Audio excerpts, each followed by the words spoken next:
अमित शाह को Indian politics का चाणक्य क्यों कहा जाता है और धर्मेंद्र प्रधान इतनी भारी प्रोटेस्ट होने के बाद भी अपने पोस्ट से रिजाइन क्यों नहीं कर रहे, आओ मैं तुम्हें समझाता हूं। लेकिन इसके पहले तुम्हें दो बातों का ध्यान रखना होगा। पहली बात ये कि जो धर्मेंद्र प्रधान है वो उड़ीसा के सांसद है और वो कैबिनेट में एजुकेशन मिनिस्टर है, जो सब तुम लोगों को सारे को पता होगा। देखो 2024 में उड़ीसा में इलेक्शन हुई जहां बीजेपी ने अपनी गवर्नमेंट बनाई, लेकिन उसके पीछे अगर तुम जाओ तो 25 लंबे साल तक उड़ीसा में अगर किसी ने राज किया था तो वो नवीन पटनायक थे। उड़ीसा के लोगों के लिए वो इस तरीके के भगवान थे कि उसने उड़ीसा के एक पुअर स्टेट के टैग को एक one of the most developing state के टैग में लाकर आज कन्वर्ट कर दिया है। अगर बीजेपी अगर अपना वहां कोई भी चेहरा देती थी तो वो लेस वर्दी था नवीन पटनायक के सामने।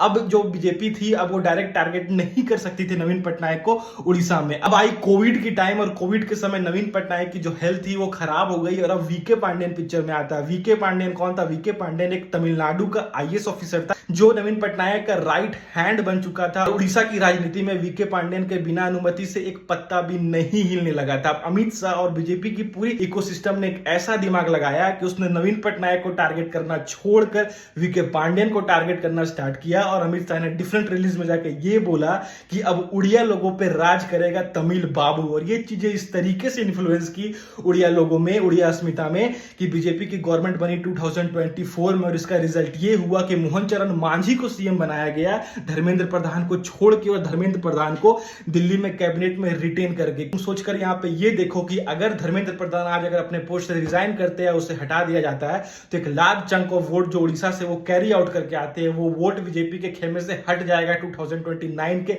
इलेक्शन में। इसलिए ये लोग उनको उसके पोस्ट से नहीं हटा सकते, क्योंकि बीजेपी ने 25 लंबे साल के बाद जाके उड़ीसा में सरकार बनाई थी, जो कि इतनी आसान बात नहीं थी। क्योंकि यहाँ पे सारा जो गेम है ना वो वोट का है।